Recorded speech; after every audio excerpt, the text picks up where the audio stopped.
hated his argument of being the greatest, because if you're the greatest, you got to be able to power your team to win. So that brings me right. Let's jump right into the GOAT matrix, because I can talk about this all day long. Okay. So one, let's start with longevity. I'll start with LeBron James. Longevity and consistency. LeBron has sustained a high-level performance over a long career, including multiple NBA selections across 2 decades. That is impressive. 2 decades of accomplishments. Versatility. LeBron is known for his ability to play and defend multiple positions. LeBron's versatility is unparalleled. Okay. I do disagree on the defense, but he is a chase down defender. I think head up defense, he doesn't excel as well. All around stats, LeBron excels in scoring, rebounding, playmaking, and making him one of the most complete players ever. Yes, he loves to pass the ball. He can rebound and he can score. He is one of the best all around players. Physical attributes. Man, look at his stature. LeBron is 6'9", combination of size, strength, speed, and basketball IQ is unique. No question about it. You can't take anything away from that. Now, off the court impact, LeBron's influence extends beyond basketball, including significant philanthropic efforts on social activism. English is my second language, so don't trip if I miss a word. Yeah, especially when I miss big words like that. Like I said, English is my second language. Keep it rolling. So LeBron is known for doing a lot of charity work. He built a school that is phenomenal. First, I did a show when the first kid graduated college. Fantastic. You can't say more about such a great human being. Now, let's look at the cons. Those were the pros for LeBron. The cons for LeBron, finals record is a glaring one that stands out. While LeBron has reached the finals many, many times, his win-loss record in the finals is below 50%. It's below 500. It's actually 40%. He is 4-6 in the finals. 6 losses in the finals. A couple of them being sweeps in the finals. Okay, so that goes to tell you there that at the highest level, when he meets comparable competition that is just as good as him, he fails or falters. Clutch performance. LeBron has faced criticism for not always delivering in clutch moments compared to Jordan. One glaring example that stands out is the 2011 finals against the Dallas Mavericks. He was favored to win that finals. He was up 2-1 with the Miami Heat, Dwayne Wade, Chris Bosh, and a host of other superstars. But LeBron had the biggest meltdown that we have ever seen by a superstar, scoring 8 points for an entire game.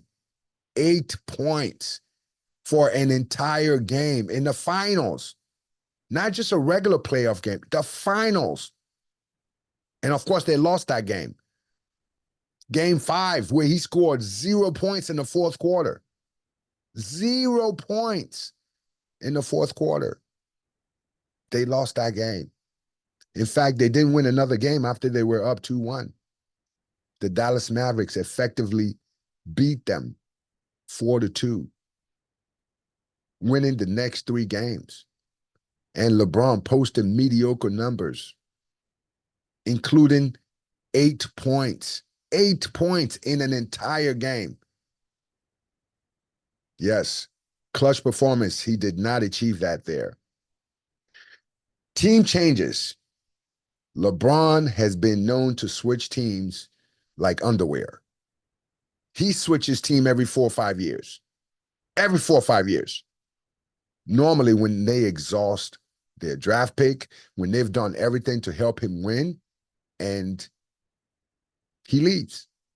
So LeBron has switched teams multiple times, which some argue undermines his legacy compared to players who stayed on one team and built and won. Now let's talk about Michael Jordan. Michael Jeffrey Jordan. What are the pros and cons? Let's start with the pros. Championships. Jordan won 6 NBA titles with the Chicago Bulls and never lost in the finals, earning 6 finals MVPs. Clutch performance. Known for his clutch shots and game-winning performance, Jordan has a reputation for excelling under pressure. Scoring ability. Jordan led the league in scoring for 10 seasons and has the highest career points per game average in the NBA history. His defensive prowess. Jordan was a top-tier defender, y'all, winning a Defensive Player of the Year award and making multiple all defensive teams. One notable thing that we have to say is that he actually won Defensive Player of the Year and Offensive Player of the Year in the same year, which is crazy to be the best defender and the best offensive player. Speaks to volumes. Cultural impact. Jordan's impact on the global popularity of basketball and sports and marketing is immense. You can't talk about basketball shoes without mentioning Jordans. You can't talk about, marketability, symbolism without mentioning Jordan. It's good to say that his impact was felt globally. What are the cons? Longevity. Jordan's career had 2 retirements before his 3rd retirement. Okay? So that is, it limited his overall playing years. He missed a lot of years because of those 2 retirements. Era debate.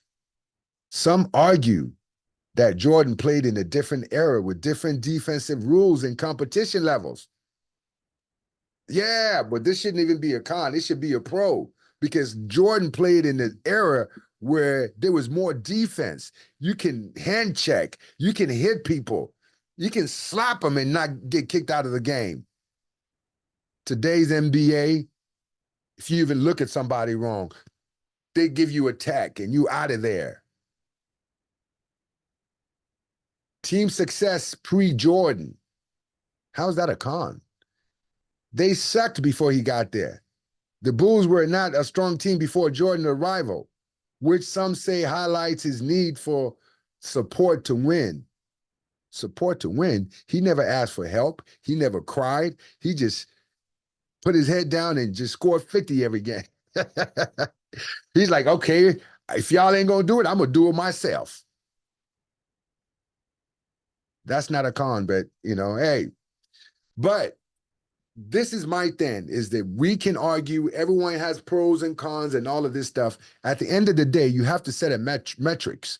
You have to develop some type of GOAT metrics where you're going to evaluate LeBron, you're going to evaluate Michael Jordan. At the end of the day, you see which one is higher, Jordan higher, LeBron higher, which one? So you have to use the matrix in order to figure this out. Okay, so what did I come up with? To create a matrix to determine the greatest of all time, we need to consider various factors and statistics. Here's a potential approach. Championships and finals MVPs. That should count for 20%. That's right. 20% of the matrix is made up of championships and finals MVP. Because at the end of the day, if you don't win, it does not count. You're not going to be considered the GOAT. So 6 points for each championship win, 3 points for each finals MVP. Sounds fair? Regular season performance, 20%.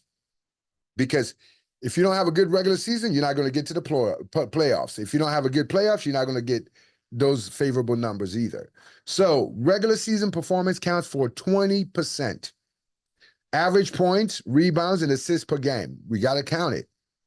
And per, if you don't know what that means, it means player efficiency rating. So player efficiency rating. Okay. So per and average points, rebounds, assists, that make up the regular season's performance. That seems like a fair, a deal. Playoff performance. Now that's another 20%. So you notice the trend, 20, 20, 20. That's 60% right there. Between the championship, the regular season, and the playoff performance. That's 60% right there, all together, 20% for playoff performance. And what does playoff performance entail? Average points per game, rebounds, assists per game in playoffs, and win shares in playoffs. All right. Now, defensive contribution. This counts for 15%, okay? Because you got to be able to play defense, as well. All defensive team selections, defensive player of the year awards, that's what makes up that 15%, okay? Longevity, that should also count for 15% because if you don't play, you're not going to get any points. And the longer that you play, the more that you have chance to accumulate those points. So that should count. Number of seasons played and how many all-NBA team selections that you have. So it's not just playing to play. You have to be productive while you're playing, right? So that's another 15%. And now we have clutch performance. That's 10 points, 10%. Game-winning shots in the playoffs and finals. So this is a fair statistic. Some people say that, LeBron is a clutch player. If he's clutch, he will get points here too. Okay. So it's not like on the eye test where you say, oh, I think it is. This is game-winning shots in the playoffs and finals. Okay. And also clutch stats in the last 5 minutes of close games. You notice that last 5 minutes of close games. So if the game is close, how are you performing? Okay. And then, of course, last but not least, cultural and an off the court impact. Okay. So to be the GOAT, you got to make an impact on and off the court. That's also 10%. So influence on the game globally. Okay. So I think this is all fair analysis. Anybody that doesn't know, like I'll break it down again. Championship and finals MVP, 20%. Regular season performance, 20%. Playoff performance, 20%. Defensive contributions, 15%. Longevity and consistency, 15%. Clutch performance, 10%. And cultural on and off the court, 10%. So when you add all this together, it gives you 100%, right? So ideally, the person that comes up with the most points is the GOAT. This is a fair matrix. Come up with your own matrix if you don't like mine, okay? But this is a fair matrix. Let's look at Michael Jordan and how many points he gathered. Michael Jordan got 6 championships, 6 finals MVPs, regular season stats, 30.1 per game, 6.2 rebounds, 5.3 assists per game. This is his career regular season stats. His player efficiency rating, 27.9. Okay. Playoff stats. It goes up in the playoffs. He's averaging 33.4 points in the playoffs, 6.4 rebounds. So everything's going up. You notice that in the playoffs, he picks it up. 5.7 assists per game, up. Defensive player of the year. He won one of those. All defensive selections, 9 of those. How many seasons did he play? 15 seasons altogether. How many all NBA selections? 11. Game-winning shots in the playoffs? Numerous iconic moments. Okay? So now let's look at LeBron James, and then we'll tally up the points. LeBron James has 4 championships, 4 finals MVPs. Regular season, he averages 27.1 points per game, 7.5 rebounds per game, and 7.4 assists per game. His per rating, 27.4. Not bad. It's actually pretty good. Just a hair under Michael Jordan's. Playoff stats in the playoffs. Ooh, just like LeBron, just like Michael Jordan. LeBron's points go up by 1 point, but it went up. His rebounds went up. His assists went down. So does he trust his teammates less? Let's not read into it. How many defensive player of the awards did he get? 0. How many all defensive team selections? 5. How many seasons has he played? 21 and counting. How many all NBA selections? 19. Pretty impressive. Now, game-winning shots in the playoffs? Numerous. Fewer iconic moments compared to Michael Jordan, but he has numerous game-winning shots as well, okay? So let's calculate the metrics and see what we have. Now, by Michael Jordan winning the championships and finals MVPs, he gets 54 points, okay? Regular season performance, plus his, per rating, gives Michael Jordan 23.2 points. Ooh, 23. That's a famous number. 23.2 points. Playoff performance. When you add all this matrix together, he gets 33.5 points. Defensive contributions. He gets 23 points.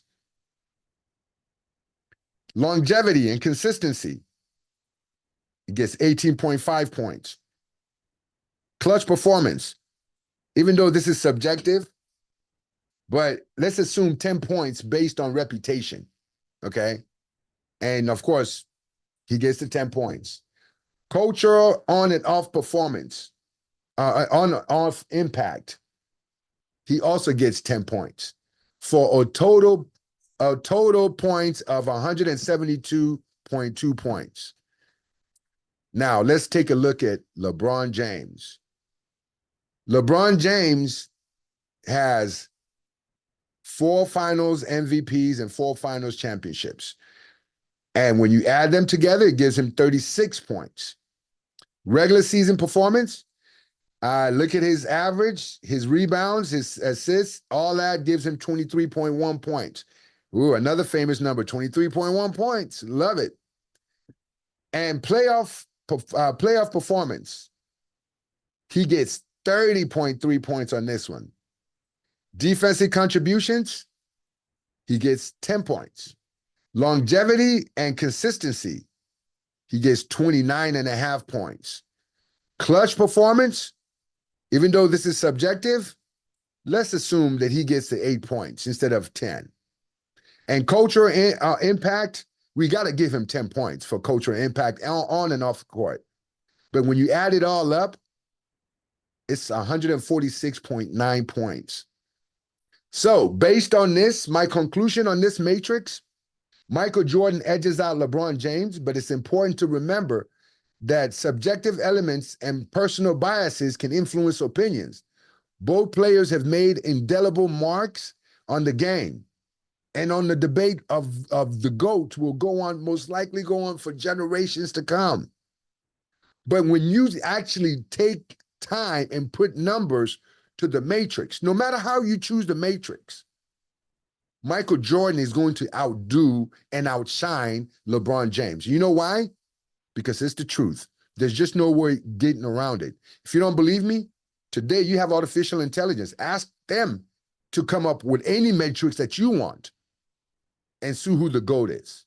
Till next time, hit the like button, subscribe, and check out my debate with Howard L. Young, who actually was brave enough to show up and give us his opinion. So I don't take anything away from him.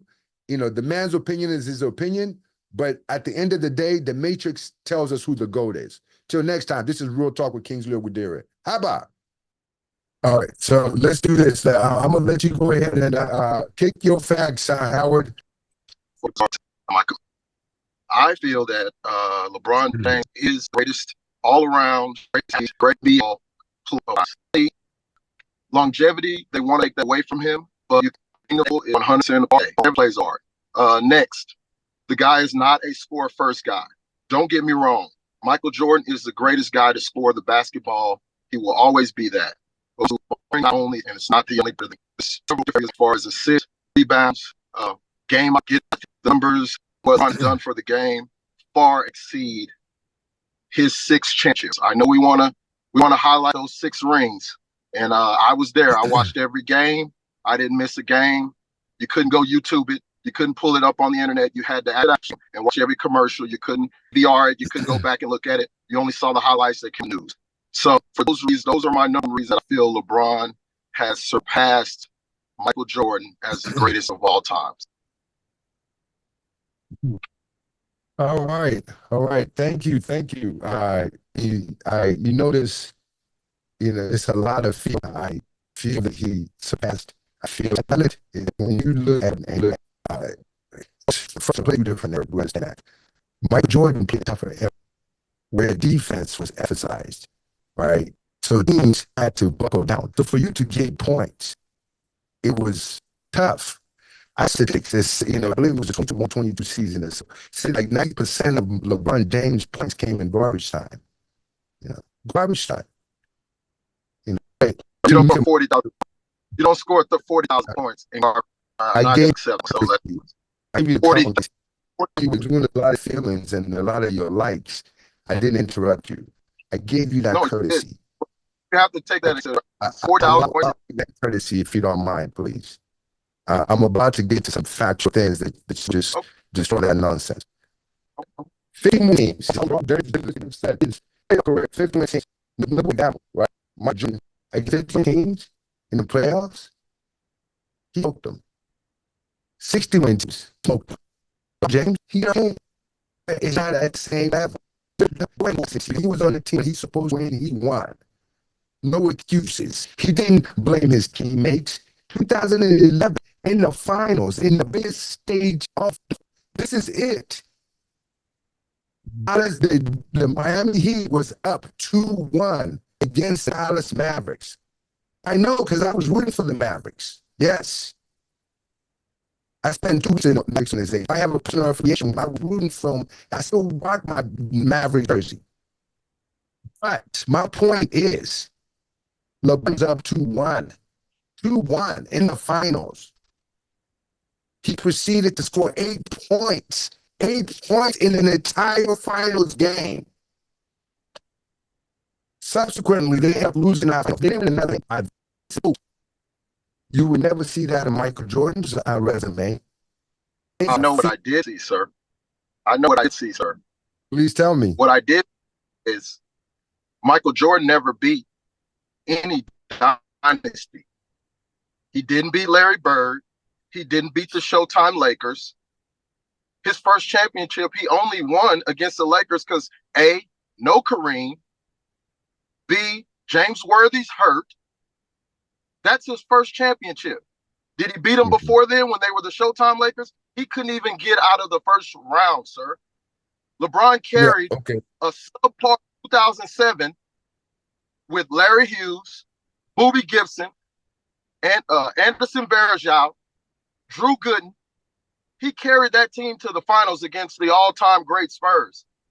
Yes, he got swept, but Jordan never made it there. That's a footnote. Yes, he got swept. Yes, he got swept. But let me see. Okay, so you said something about Jordan. He never won against the greats. Michael Jordan dropped 63 points. Lost. In a losing effort, right? But you just named a bunch of. Can you name one person on that damn Bulls team? They were all cokeheads. He lost. He took an. He lost early on. So LeBron didn't even make the playoff. He didn't even make the playoff at all. I can count. Right? He didn't make the playoff at all his first year, did he? No. No, he didn't. But you blaming somebody that lost in the playoff. He lost in the playoff as if you. But when your guy loses, doesn't even win a game in the finals after he's already established that he's one of the best. But where did he lose at? He lost in the finals, not in the first round. not in the So, second round, he's the first not loser. in the third round. He lost in the finals. And at the time, When my guys like started 5 games, winning, when my sir. guys started winning, he didn't It was only stop. 5 games. In fact, how many times has your guy got a three-peat? Never, Oh, never. But in who did fact, let me ask you, how often has a three-peat been done in who the did NBA? he beat? Who did he beat? Let's name them. Let me. Who Who did did he he beat in the beat? He finals? beat Let's go NBA number one. players. He beat NBA teams that were Let's placed go in front number of him. one. The first finals, who was it? Lakers. Okay. Who was on that team? The great Magic Johnson. Okay. Yeah, What did he do you following? mentioned that Worthy What was happened? hurt. Yeah, let me talk. Let me tell you something. I'm not like the man doesn't make excuses on the roster that you put in front of him. He just beats whoever's in front of him. Your guy loses. Doesn't matter if the guy's hurt or not. Then he cries about it. Oh, it's my coach fault. It's the play. It's the general manager. It's the fans' fault. Show me on record where LeBron has ever. Find me a statement and post where LeBron has blamed his coach. Oh, besides getting him fired. Well, shit. But I mean, what other blame is it when No. fired? LeBron, that's what you Jordan fans do. Y'all say LeBron's blaming people, but you can't go on Google, you can't go on social media and find one statement where he said, "Oh, we lost because Spoelstra didn't do this." Our first year in Miami, yeah, we had a big three, and everyone said it's a super team this, super team that. But we had to build our team around all minimum guys, which was still okay, but we didn't fill out the complimentary guys enough. Yeah, we had Rio, we had Udonis, but we didn't have enough as far as enough complimentary guys to actually make it all work. And we still made it to the finals. And we still probably should have won the finals, but I still give credit to you. Listen, it is what it is. To LeBron's credit, he admitted that the 2011 finals was his worst series ever, but to say that your team wasn't good enough after assembling the big three and getting on stage saying the Miami Heat were going to win 7 championships. Not 3, not 4, not 5, not 6, not 7. Is a crazy statement and just a flat out excuse. Your team was good enough from the very beginning. That's why you made it to the finals, and you would have won if you just played better. It is so apparent that no matter what you did, we just had an advantage. Yeah. Never practiced anything besides 2 bigs, a point guard, a small forward, and a shooting guard. And then, fuck, you guys win. And it's like, we've geared up all, we had Big Z, Anderson Varejao, myself, Delonte, and Mo Williams. I mean, you guys are out there with Dwight, Rashard, Hedo, Jameer, Pietrus, Courtney Lee. You guys are out there what the league is to now. You know what, looking back on that team that I think was so important, because I talk about this all the time now, Jameer Nelson could shoot threes out of pick and roll. Yeah. So Jameer Nelson was out for that entire series, which means the Orlando Magic didn't have their all-star point guard. It was essentially LeBron and role players versus Dwight Howard and role players. And Dwight Howard won. To go down the line and basically blame all of your teammates for not being as good as the other team is a crazy excuse. I mean, that's what this video is about. So this built-in excuse comes from a mysterious foot injury right before the playoffs. What was the injury you're dealing with? The injury I was dealing with? I tore a tendon in my foot. And that's normally longer than a 4-week recovery process. It is. When did you get a sense of you would have a plan to get you back faster than what the normal kind of routine is on that? When the doctors told me I was healing faster than anybody I've seen before with the injury. Get started.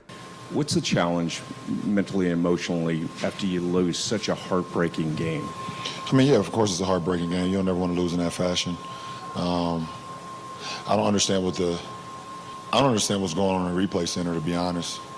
I think I said it this year or last year, whatever. D'Lo clearly gets hit in the face on a drive.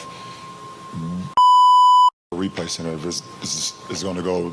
It doesn't make sense to me. It makes no sense to me. It bothers me. Sorry I didn't answer your question, but that shit is like.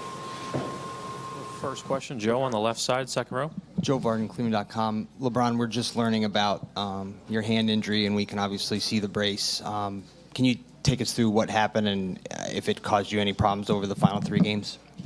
Post game after game 1, very emotional. You know, for a lot of different reasons, understanding how important a game 1 is on the road for our ball club.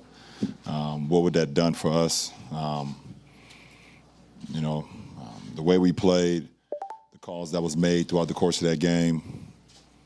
You know, I had emotions on, you know, the game was taken away from us. I had emotions of you just don't get an opportunity like this on the road. And I let the emotions get the best of me and pretty much played the last 3 games with a broken hand. So, out of all of LeBron's excuses, this one is definitely his best, and it's because it has multiple layers. First, he's blaming the loss on his hand that's supposedly broken, but he's also blaming J.R. Smith, who made such a brutal mistake in Game 1, it caused LeBron to break his own hand. Either way, it's not his fault. It's not LeBron's fault for losing the finals, and it's not his fault for injuring himself. Total genius. obviously, my But we lost because Kyle Lute.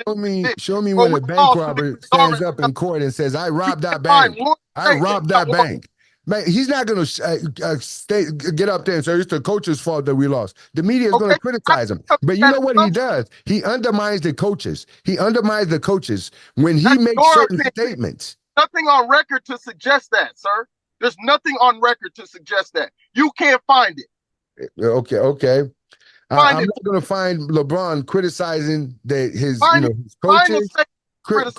Okay. Well, I'll give you a specific statement. I'll give you he went to Pat Riley and suggested to Pat Riley that he fire Eric Spoelstra. 15 games into the season. Okay. Let me ask you a question. What was Eric Spoelstra's credentials at the time? Where'd he come from? He was an assistant coach before with the Heat. Then he was elevated. What was job before he started coaching? He was an assistant coach with the Heat. And then before that, they let him break down film. They let him break down film before. Pat He Riley, was the film guy, right? And he was also connected by who? Pat Riley, of course. And married to who? Well, he was married to the cheerleader. He was married to a cheerleader. To who? What do you mean married to who? Like, what are you talking about? He was connected to the GM of Miami. Who? That's how he got the cheerleader. job. You talking about a cheerleader? Yes. Get out of here. She was a dancer. She was a Miami Heat dancer. Daughter. Ain't nobody cared about that dancer. He did not have those credentials, sir. He did not. Well, okay. So it's all about credentials. So what you're telling me is all about credentials. What credentials does JJ Redick have? None. He doesn't. But it's totally acceptable now. You know what credentials he has? He played in the NBA. He actually was a player. Let me tell you something. He actually played this is how the NBA works. Let me relax for a minute. I'm relaxed. This is how the NBA works, right? You're talking about what credentials does he have? Eric Spoelstra breaking down film for the NBA is more certified to coach an NBA team than a freaking coach. Somebody's been coaching high school and college coach for the last 5 years. So you tell me this then.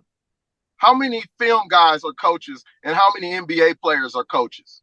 Who just led? It depends if they want to go. No. Let me finish. Who just led their team to the NBA Finals? Was it not one Jason Kidd, a Hall of Famer, the same guy that controlled that 2011 team that he crashed on? And I'll give you that. LeBron had a bad performance, and they talk about that. Do you know who was guarding? Do you know who was guarding? LeBron. He conceded JJ Barea and Jason Terry. Go watch the game. JJ Barea didn't guard LeBron. Daniel Stevenson guarded LeBron. The same guy that guarded Kobe and swept Kobe. The same guy that guarded KD and knocked him out. Now you see the deflection.